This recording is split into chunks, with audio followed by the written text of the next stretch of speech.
and Do is going to be living forever, and that's a good thing, but just watch your P's and Q's.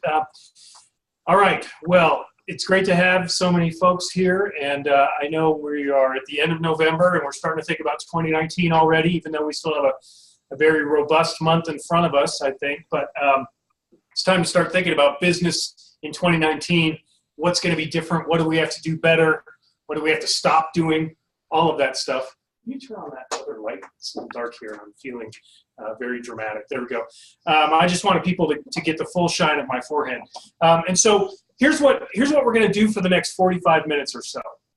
Is we're going to walk through what we've put together as a company for a business plan that we feel suits our needs really well.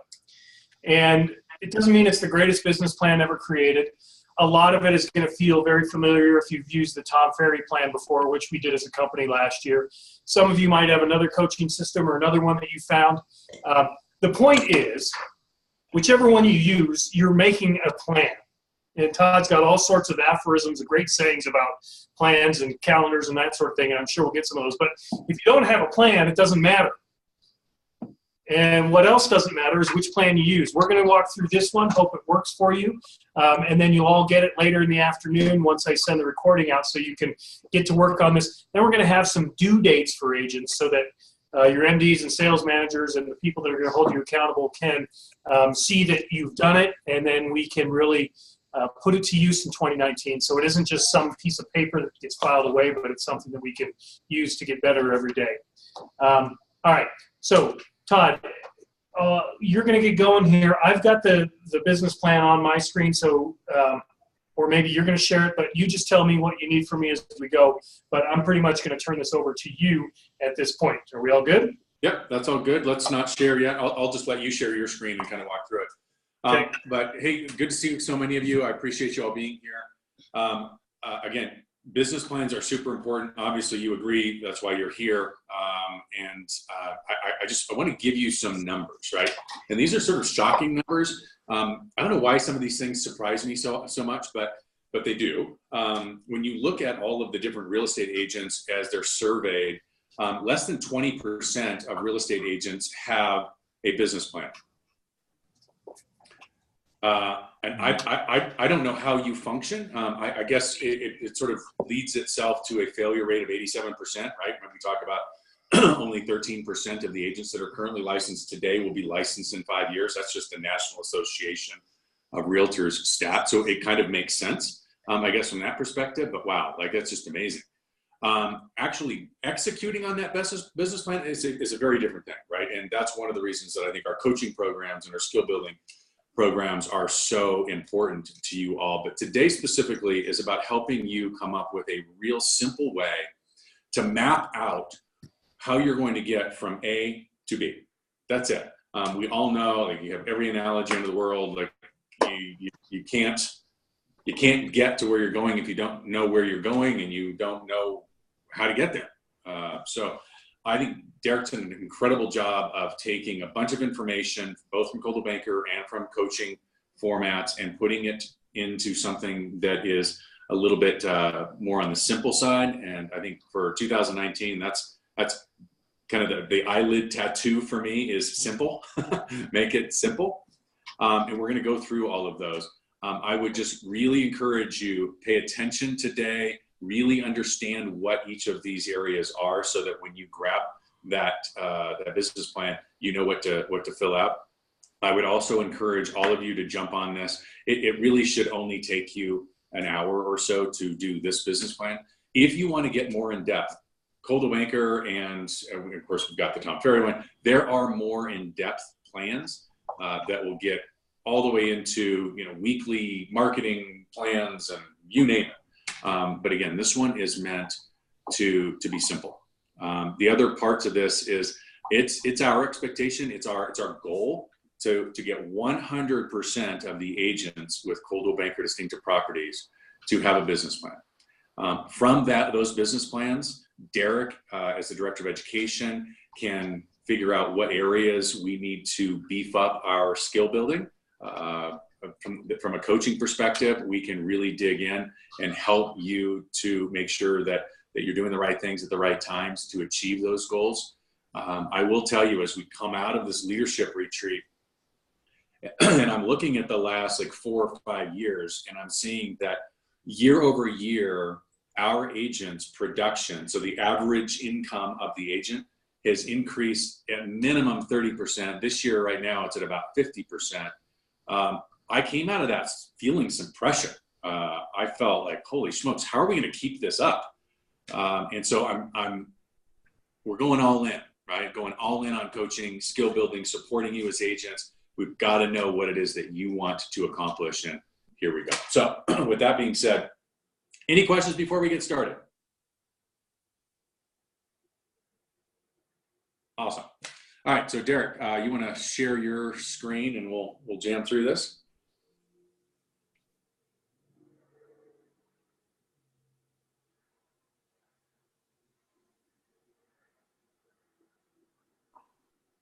Everybody see I think it's called 2019 business plan. Can you give me one thumb up if you see it on your screen? Thank you, Eric.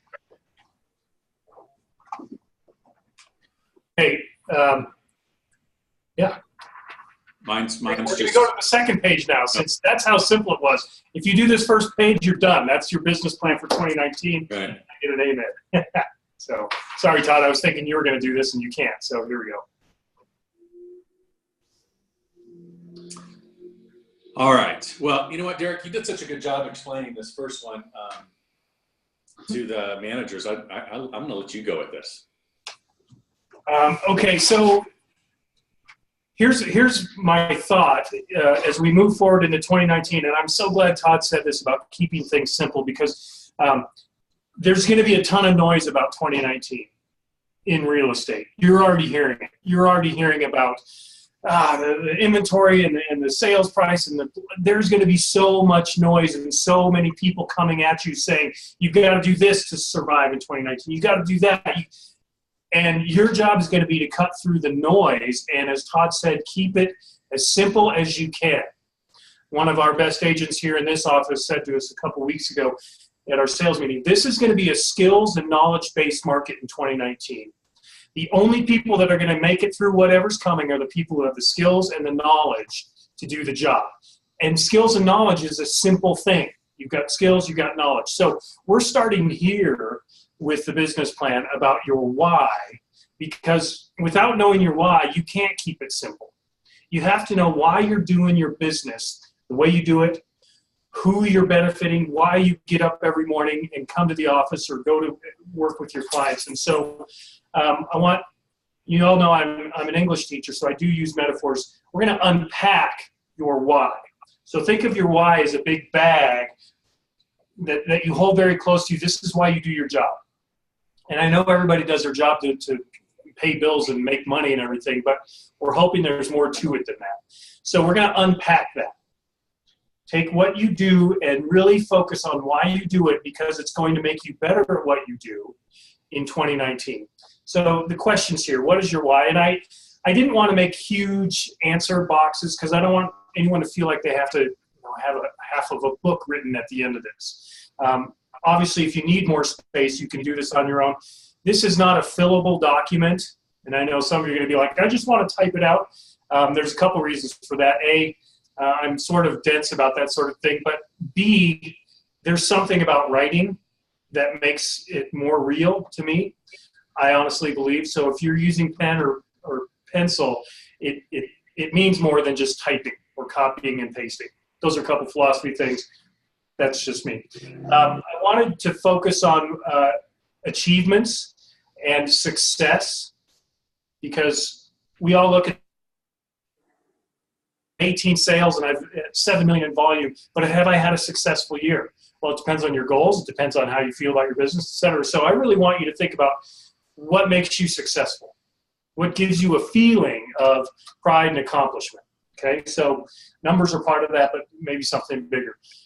3 things that you are really good at in real estate. Everybody in our company is good at a few things in real estate. What are you best at? If you had to get up tomorrow and teach a mastermind on a real estate skill, what would you teach about? What do you know that you're going to outshine most of the people in your office in a particular thing? Okay, so part of this business plan is really focusing on what you're good at. You've heard lots of people talk about, like, if you've got weaknesses and you try to fix those, you're just going to get mediocrity. Focus on your good things and you'll be even better. Okay. I want to say a couple things about this one. How prepared is your business to weather the coming slowdown? Don't let me contribute to the noise that's out there about 2019. However, the market is going to shift. The new normal is going to be a little bit of chaos and a little bit of up and down and micro markets and resorts versus cities, whatever. But I want everybody in the company to use the word slowdown and not crisis or the market is tanking or sinking. It's a slowdown.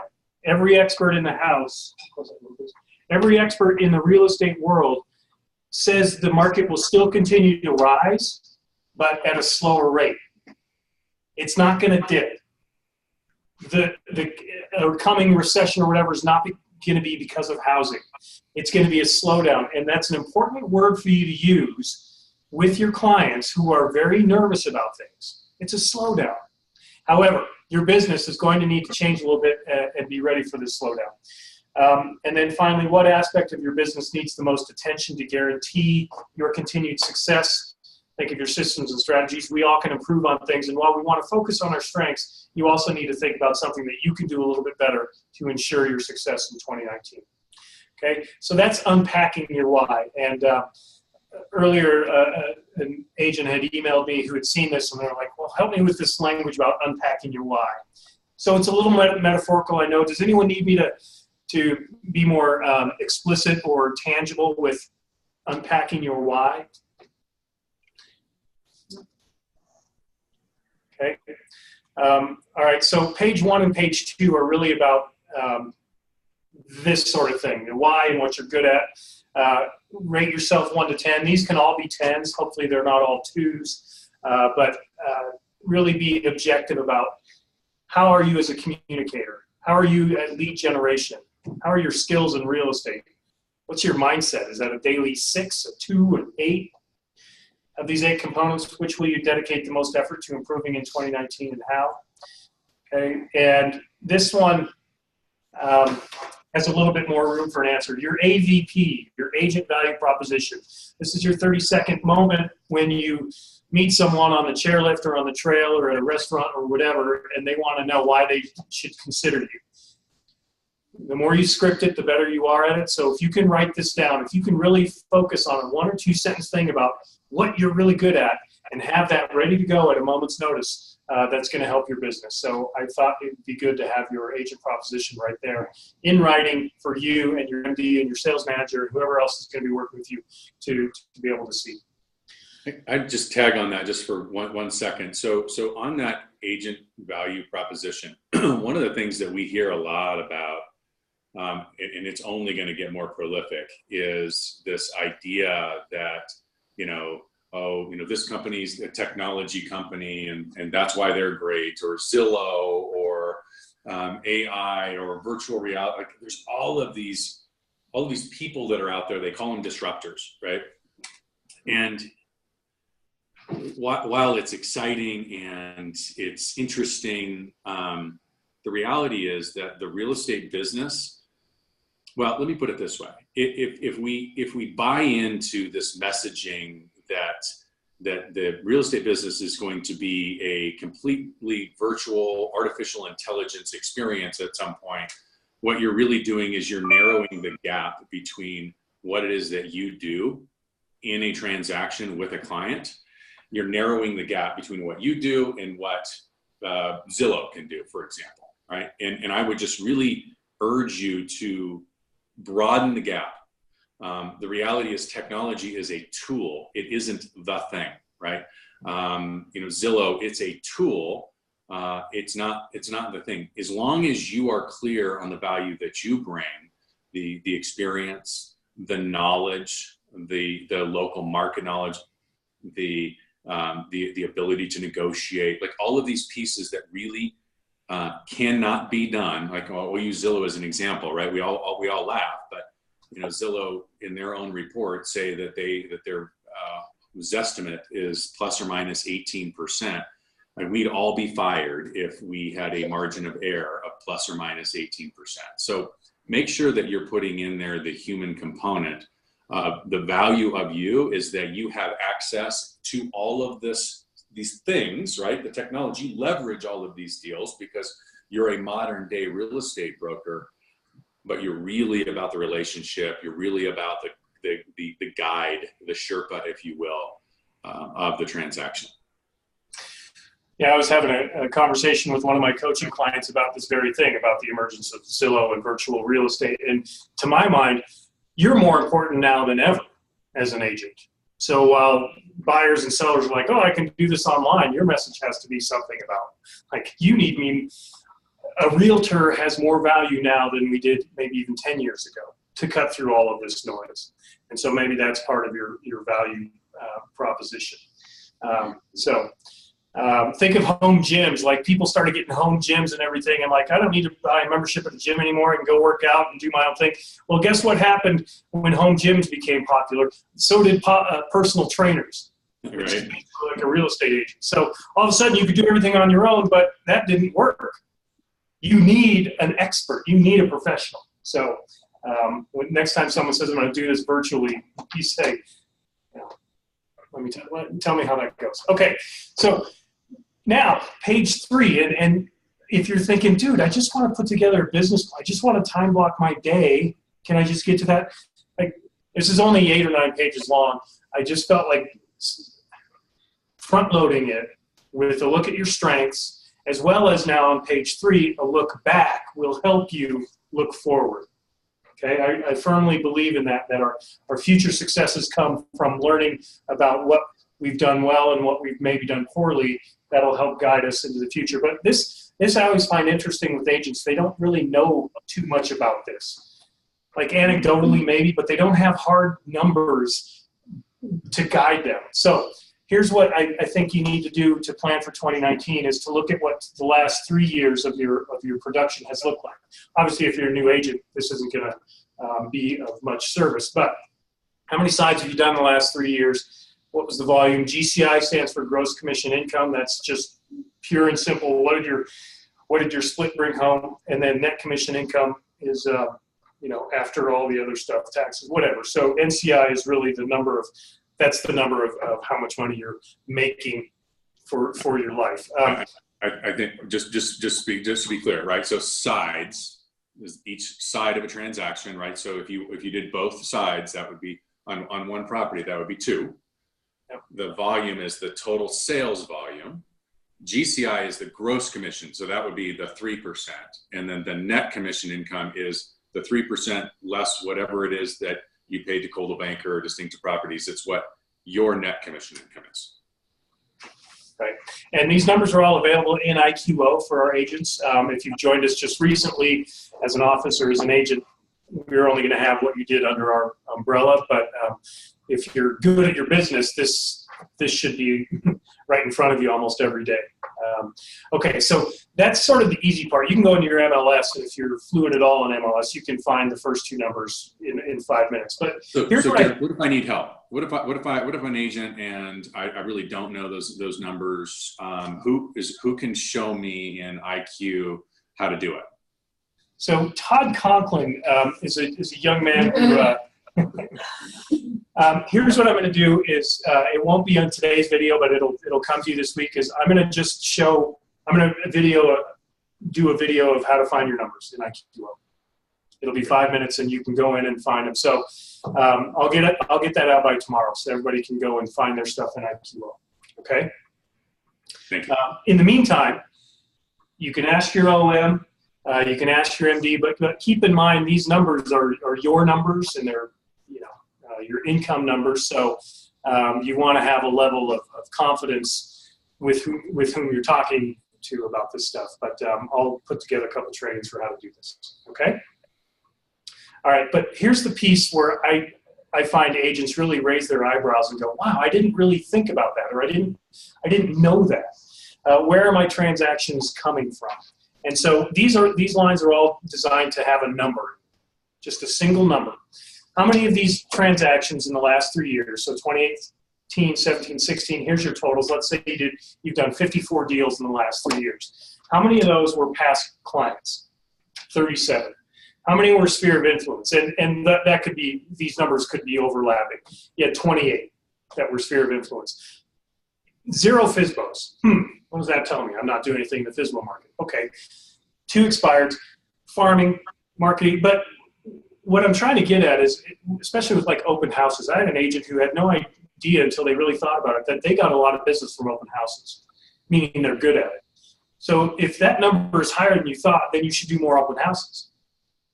You shouldn't look at a low number and go, oh, I need to do more of that. I would say look at a higher number and do more of that. If you're being successful at doing something, be more successful at it, would be my philosophy. At any rate, out of these 54, you know, this total should be 60 or 65. It shouldn't be crazy overlap, but like past clients and sphere of influence, sometimes those are kind of the same thing. I get that. But do your best to really track what these last 3 years have done for you and what you can continue to hone and to hammer on if that's where your business is coming from. Okay, and to that end, here's this question: what surprises you about this breakdown, and how will these numbers impact how you do business in 2019? Okay? For those of you that are engaged in coaching, like, so this information is very powerful for your coach. We all know that we have to have more than one lead source in order to have a truly predictable and consistent business. And this is especially important in the resort markets. So what we will do when we get these numbers and we take a look at them, we'll help you identify not only the areas that you're strong at, and as Derek just mentioned, that you can spend more time on those areas that you have a particular skill set and success converting those. But we can also identify some potential areas that we can either add lead sources or increase your skill in that area so that you can develop it as a true lead generating source and get that consistency in your business. This is very important. And I hope you find some surprises in here, because part of the point of this page is to learn more about what's brought home the bacon for you. Because not everybody, people think they know, but sometimes they don't. And I'm always fascinated by that. Hopefully you will be too. Okay, now we move into the green pages, because now we're going to start looking forward, and green is the color of growth. So looking forward, what are your goals for 2019? This is lifted.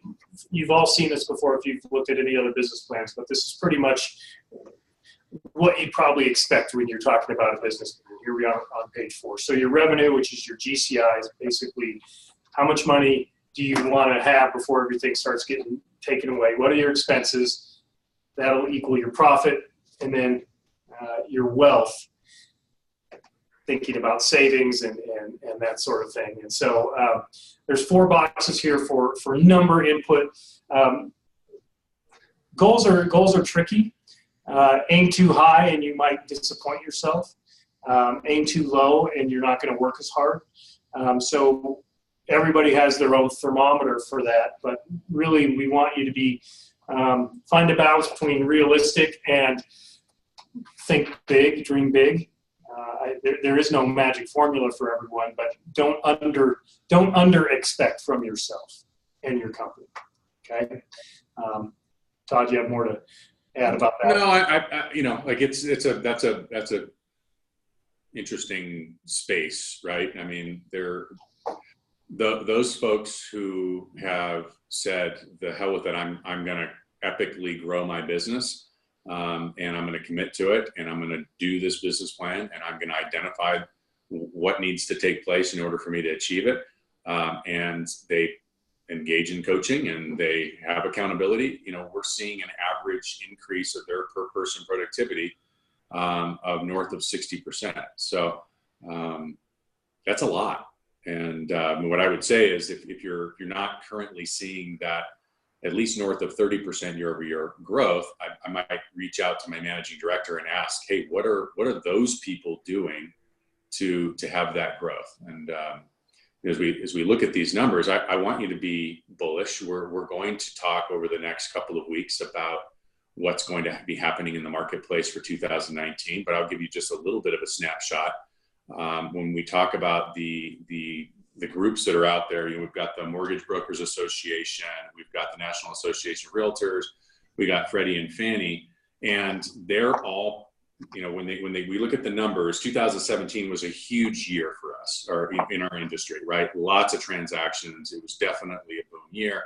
And then we saw a reduction in the number of transactions in 2018, and that's that quote unquote slowdown that we're sort of feeling. They're all calling for an increase in transaction volume in 2019. And all but one of them say that there's actually going to be more transactions completed in 2019 than there were in 2017, which is really great news for all of us. And again, we'll be getting you all this information so that you can talk intelligently about it. I know I had a little chat with the folks in Vail this morning. I'm going to do the same thing with the folks in Steamboat tomorrow morning, and we'll be delivering the rest here over the next couple of weeks. But you know, don't be bearish, right? Like, look at it. What kind of gross commission income do you want to have? Because this portion, this looking forward portion, is really, it's just math. We're going to literally reverse engineer into exactly what you have to do in order to achieve that goal. It's going to be so simple. You're going to love it. So obviously there's a little bit more information in listings because you take listings, whereas you don't take buyers. And so, you know, you're looking at what you've done in the past about what your average sales price is with buyers, your average sales price is with listing clients and so forth. So, and then you can beef that up. If your average sales price has been $250,000 and you want to aim for $300,000, well, this is where you put that stuff in there. Okay, so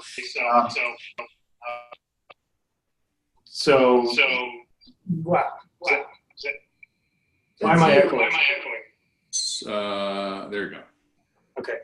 All right. Okay. So looking forward, page 2. This is page 2 then of our goals and setting up some formulas that. Can you go, Derek? Can you go back one second? I just want to go through real fast. All right. So you've got how you're going to do it, right? Listings versus buyers. What your average sales numbers are. You can take your historic numbers and you can add the adjustments, as Derek has mentioned there. You can figure out what your average commission is, right? And you also know that if you don't, again, that report through IQ will provide you with that. If you're a new agent, industry number right now is 2.8% commission. That's industry. That's not Coldwell Banker. So you might use that. Obviously, we teach you to never discount below 3, but we get it. So then you're going to total those things up. So you have your total number of transactions. You'll get your average sales price total, your average commission, and that'll give you your average revenues, right? So it's just math. Okay. All right. Thanks, Derek. Okay. So transactions are up here. How do you get there? And that's the work you have to put in every day as an agent, being on the phone, being on Facebook, being texting, sending your emails and such. So conversations, appointments, what's your annual goal? What have you done this year? You want to beef that up. In order to, as Todd said, have more sales in 2019, you have to do more conversations. You have to make more appointments. You can't coast and expect to do more.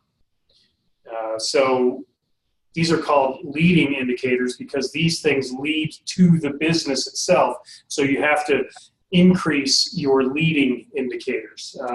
You'll see in the video I produced, these are called lagging indicators, your sales, because that's what happens after you do all this lead work.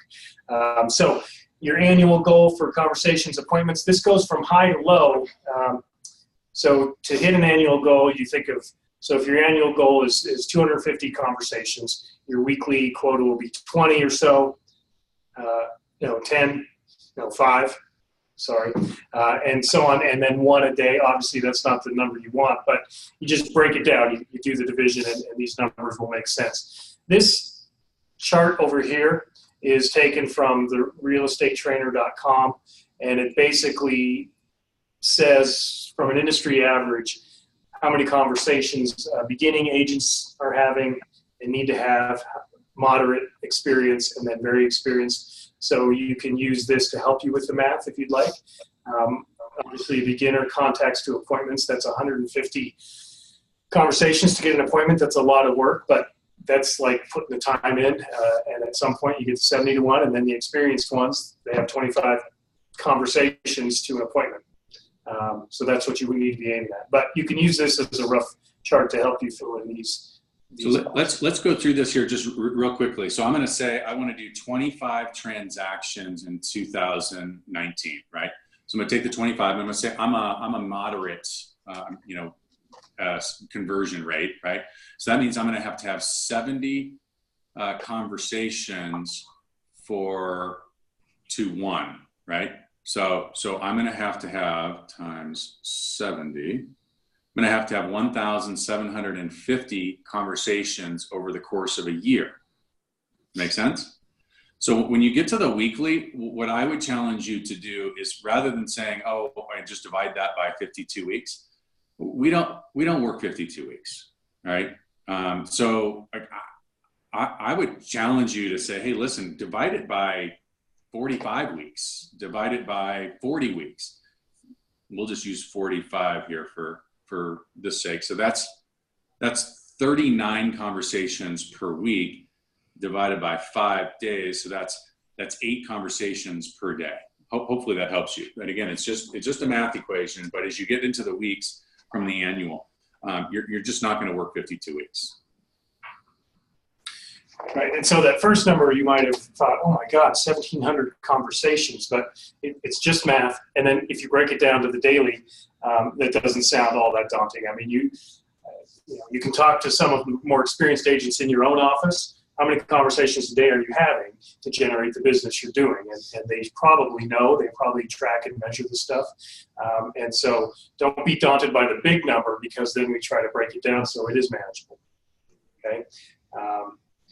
Okay, so on this thing, how will you achieve your transaction goals? We're also talking about lead generation, which is to say new business, new people that you can reach out to on a regular basis. So where are 2 places you'll find new leads, and 1 place where you will continue to find leads. Hopefully you've got 1 source right now that's doing reasonably well, whether it's something online or whether it's a group you've joined, some sort of social networking. But then think outside of that. Where are 2 places that you're going to find more people with whom you can talk? Okay, and so that's what these things are for. Todd came up with this, which I think is great, because 2, 4, 6. We're only short of 8, and then we can say who do we celebrate or whatever. Who appreciate, that's what it was. But 2, 4, 6. If you can adhere to this, and this doesn't quite match up with the above.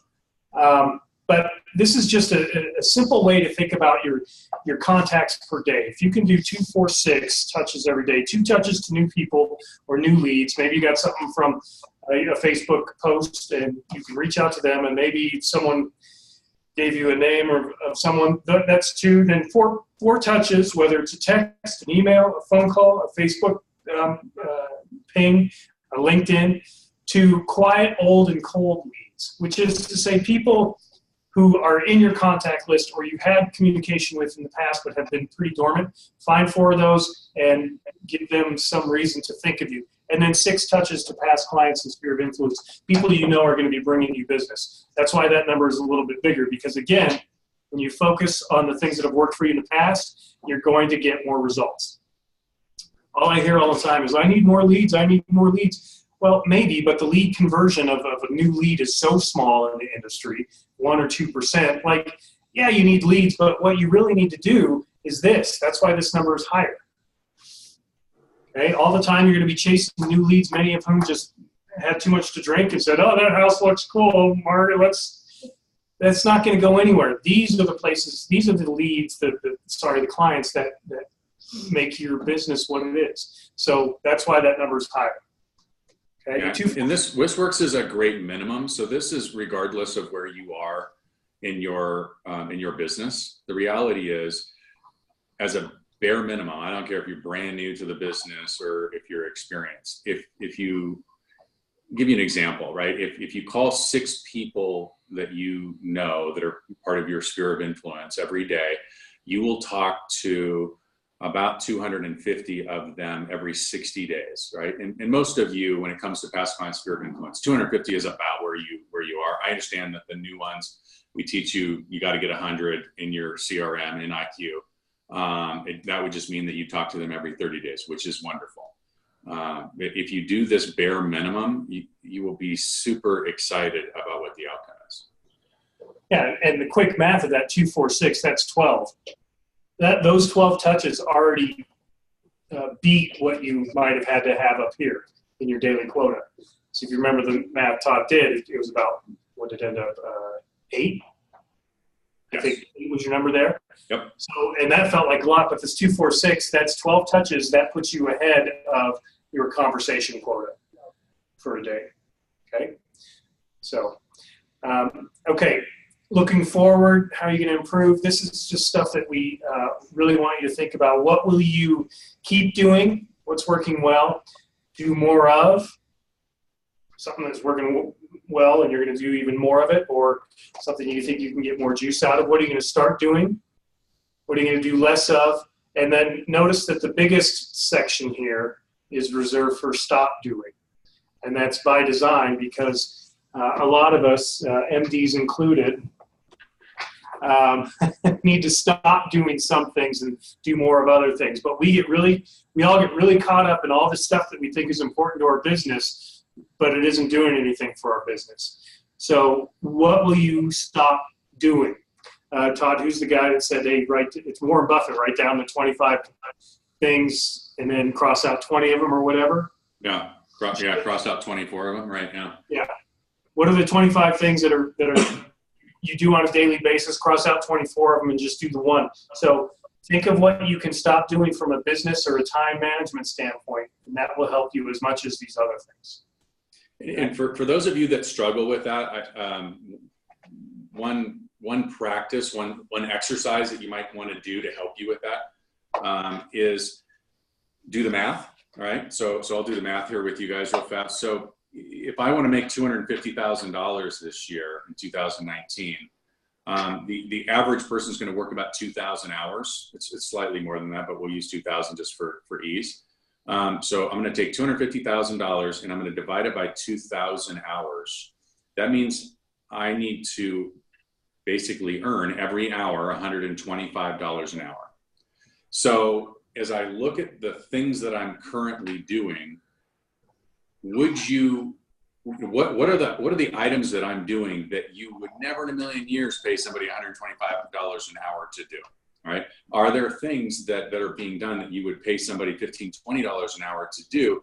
Those are areas that would be great things for you to stop doing. It doesn't necessarily mean they're not going to get done, because they may very well be important to your business. What's in my head right now is transaction coordination, right? Obviously, you have to do the paperwork. It's an integral part, but wouldn't you pay somebody like $15, $20 an hour to do that? So that may be an area for you to stop doing so that you can spend more time focusing on the things that are $125 an hour items. Yeah, and at least here in Sun Valley, we really talk this up with the agents and with our promotional stuff, is that our office, because of the size of our company and all the scaffolding and structures and systems that Coldwell Banker Distinctive Properties has in place, that allows you to stop doing a lot of stuff that other agents in other companies still have to do.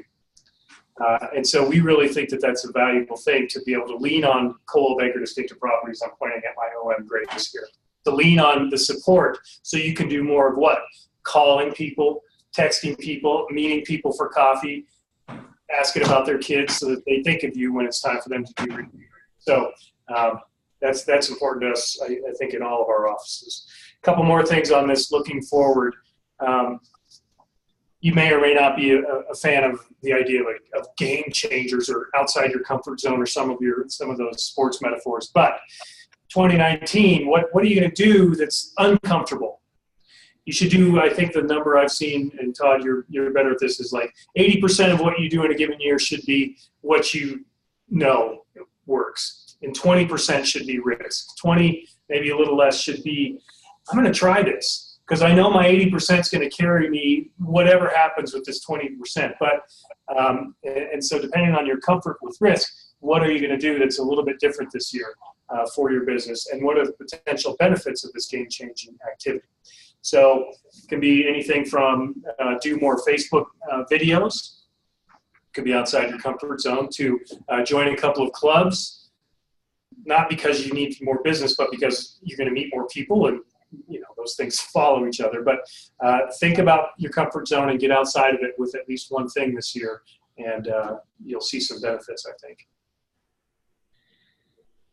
Okay, these next couple pages are about time management, which is really the bugaboo for a lot of agents and a lot of their support staff. So time blocking your ideal work day. We're going to start with what your ideal employed work day looks like, not your Sunday with football and hot chocolate and church and all of that, but your ideal work day. I started it at 5 because I know we have a bunch of people in our company that do the 5 a.m. club, so I wanted to do that. Doesn't mean you have to fill that in. Maybe your ideal time there is massive REM sleep. But if you could have a magic wand about your day, what would your day hour by hour look like to get all the things done that you need to get done, to make sure your business is a success, to make sure your family is involved, to make sure you have time for yourself? So if you create the magic plan, you'll get closer to achieving it, is the way to think about that. I know, Todd, you've been talking with one agent about that, and they've been able to really, as they've created their best day, they've been able to get closer to that and are spending less time doing real estate, staying just as successful, but they've captured a way to do this. They packaged it right. Yeah. Yeah. Obviously, I'm a big believer that your scheduling will determine your success, and if you will make time specifically for the things that need to be done, you will fill those time slots. And as we all know, there have been plenty of times where we end up just filling space to fill space. So I'm happy to help anybody in the time blocking deal. It's something that I'm kind of passionate about. Yeah. And then down here, what is one thing you will strive to add to your daily routine in 2019 that will make you a better you? Maybe that's get up at 5 and read, or do exercise, or meditate. Maybe it's something in the middle where this is my gym time. I am better when I'm working out, and I can do it in the middle of the day. Think of something that's going to make you better at what you do and who you are. Okay? And then, the business plan, you're going to fill it out. We're going to look at it. We're going to talk about it. Don't put it away. Keep looking at this. Hang this page up maybe, so you can hold yourself to this ideal day, and not just forget about it on January 14th when all of a sudden things get crazy and you forget about that morning routine or whatever. Okay. Last real page here is time blocking your ideal work week. Give yourself, first of all, I want you to grade yourself as a time manager, A to F. And I thought about adding a line here, have someone else grade you, have someone else that is close to you, have them grade you, because some of us are harder on ourselves than others. Others see the real us. So if you gave this to your spouse, you give yourself a C, would they be like F minus, dude? But getting a little bit of objective feedback might be interesting here. But if you're not an A, what gets in your way of managing your time? We talk about this all the time as MDs. What are we doing that is getting in the way of us having our appointments, making our calls, whatever? But you need to know what's getting in your way as well, because only when you know what's in your way can you figure out a way to get around it or over it or under it or through it. Okay, so just like the one above, only broken into days of the week and 2-hour blocks here. And the 2-hour blocks, just so you all know, like these they're like chunks of time, right? These are not specific things. And there really is no right or wrong answer. I know, some people talk about eat the frog, do the hard work first. Make sure that you're, if you have a hard time getting yourself to actually make phone calls, do the phone calls first thing in the morning, eat the frog. Others, they don't have a problem with that, so they can do it different times. I'll give you an example. So the way my schedule is moving right now, I've got my chunks of time where, in the morning I'm doing, it's like early morning is more sort of personal. That's the health, the vitality, that kind of piece. And then I go into more creative time and more studying and knowledge building and really understanding the markets and that kind of thing. And then my midday into the afternoon are really about deliverables, right? So that's the actual actions that we're doing, or that's where I'm having my meetings and where I'm doing my responding. So that's just mine. Like you need to mix and match that as you go. But these are bigger chunks of time to help you have a place that you can actually schedule specific actions. And you'll want to use shorthand that works for you here. You know, RE could be real estate, FAM. Maybe, you know, we talk about our hours of power, but maybe you put 2, 4, 6 in here if that's when you're going to do your 2 calls, 4 calls, 6 calls. So, you know, make it work for you. We don't have a key that you have to follow in order to have this time blocking work. And then thinking about if we make plans and no one holds us to them, it doesn't really matter a whole lot. So I put on here 2 people that you are going to ask to hold you accountable to this plan. And certainly one of them could be, and maybe should be, your MD or sales manager. But maybe one is your significant other or another employee or a family member of some sort. So I thought you could put 2 names here that you're going to rely on to hold you to this. And then we want to make this a living document that is looked at and helps us get better year long. And so here are 4 basically lines for us to be able to say, okay, I met with my MD or sales manager every quarter to just see how we did here. And your MD isn't going to grade you. This is your business. This isn't your MD's business.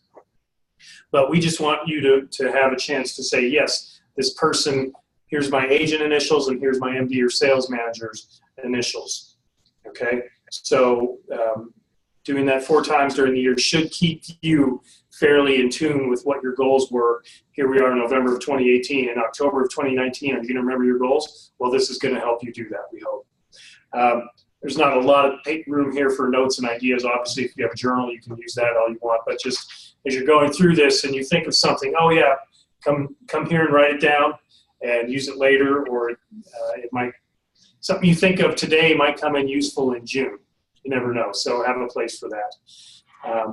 And really, that's all there is to it. It's not designed, as Todd said at the outset, like the one last year that we were looking at had, okay, 50 lines for marketing activities and how much you're going to spend on each of them. And like that's important, and you should know that. You should be thinking about 10% of your income should be to advertising and marketing.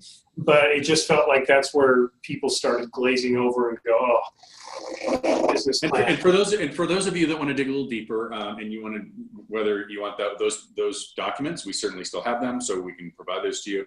If you want to dig a little deeper, even schedule an appointment with your MD. We can talk best practice. Call me. I'm happy to help. I think all in all, we are incredibly committed to helping you succeed, whatever that may look like for you personally and professionally in 2019. We are all talking about flawless execution. We believe that the suite of tools and support that we have available to you all is where it needs to be. It needs to continue to be executed in a flawless fashion.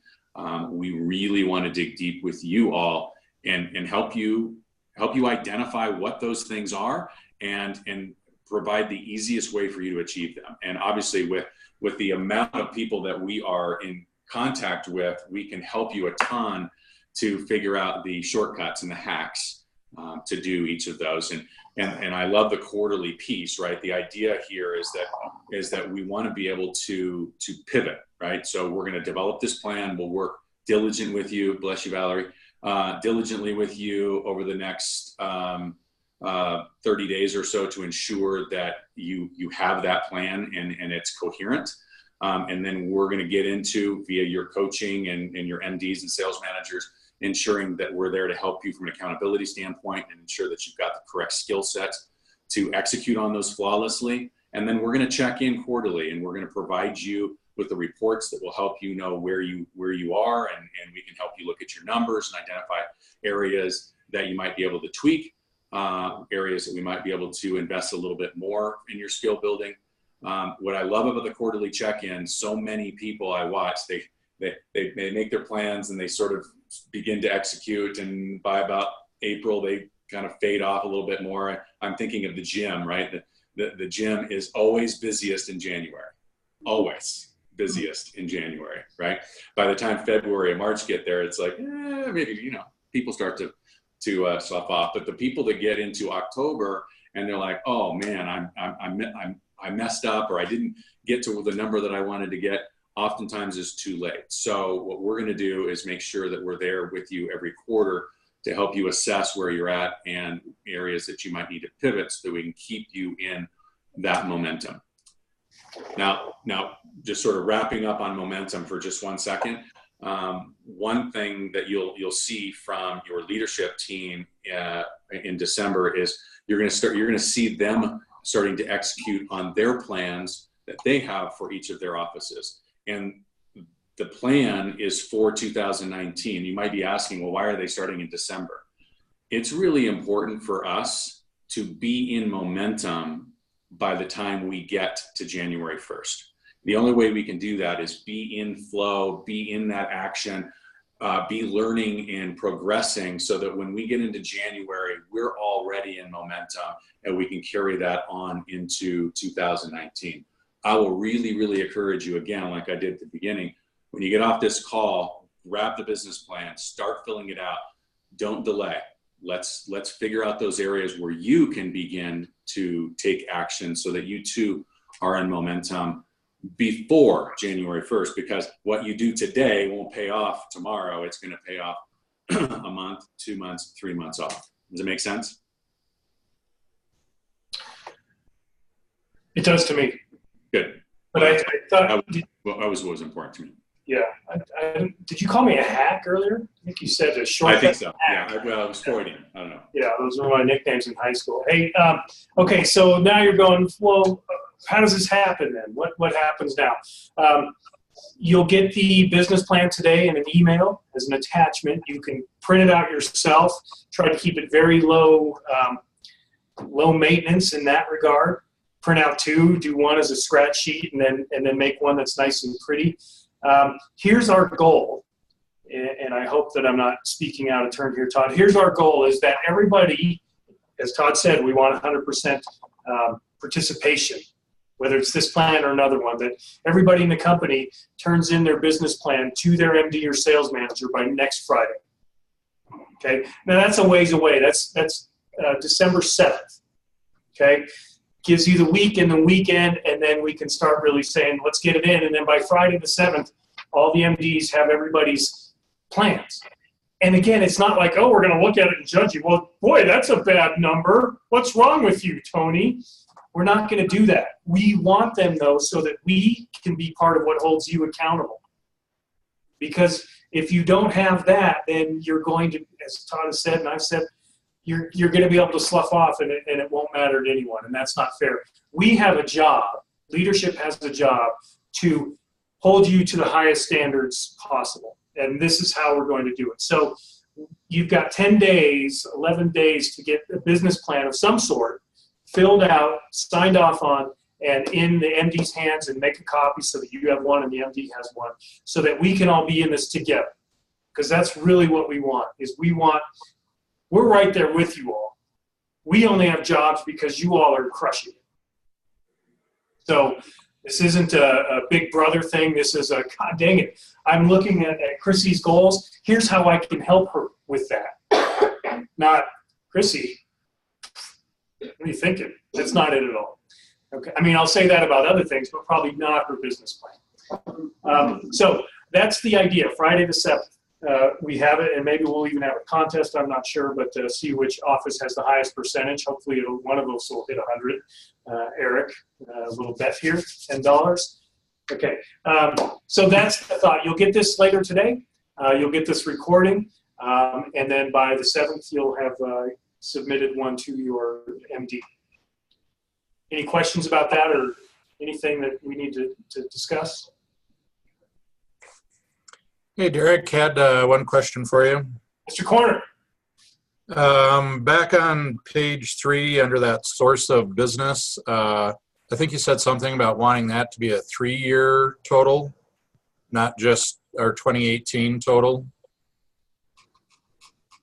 Yeah, I think what he's doing there. So again, Mark, this is your plan. So if you would prefer looking at it and saying, you know what, I've built my business to a particular level. What it was in 2017 and 16 is very different. I really only want to look at what 18 is. Rock on. Yeah. Okay. Good. Yeah. So, but these numbers that Mark is asking about, those are good to have at the ready anyway. Right? I don't want you to be numbers obsessed, but if you don't know your numbers and someone's like, well, what have you done in the last 3 years? You're like, I don't know, about 50. They're like, what? Dude, this is your business. You need to know how many sides you've done. You need to know how many times you have rung the bell at the fair. People want that. They want to work with winners and successful people. So make sure you have some notion of this. And again, you'll get a little training on how to find that. So, okay, any other big picture questions that help everybody get their head around this? Yeah, any questions, do them now, because I'm sure somebody else has got the same question. They're just afraid to ask it. Okay. All right. Well, either it's totally befuddling or You did such a good job, Derek, that nobody has any questions. So I applaud you. Thank you. I know you put a ton of work into this, so thank you very much for doing it. Really appreciate you. Again, you all, we are super committed. So we are here to help you achieve the business you want. This is not about us. This is all about you. So please, I hear the accountability thing. I don't want you guys to, accountability. I have coaching clients that are like, dude, don't hold me accountable. I got this, right? We're there to talk about best practice and skill build and that kind of stuff. So whatever works for you in your business, that's what this is about. It's only a tool to help you identify, develop that map, and then give us something that we can look at to identify areas that we can help you, right? So rock on. Here's to 2019. Thank you guys for your time. Thanks, everybody. Keep up the good work. Thanks, Todd and Derek. Bye-bye. Thanks. Stop recording.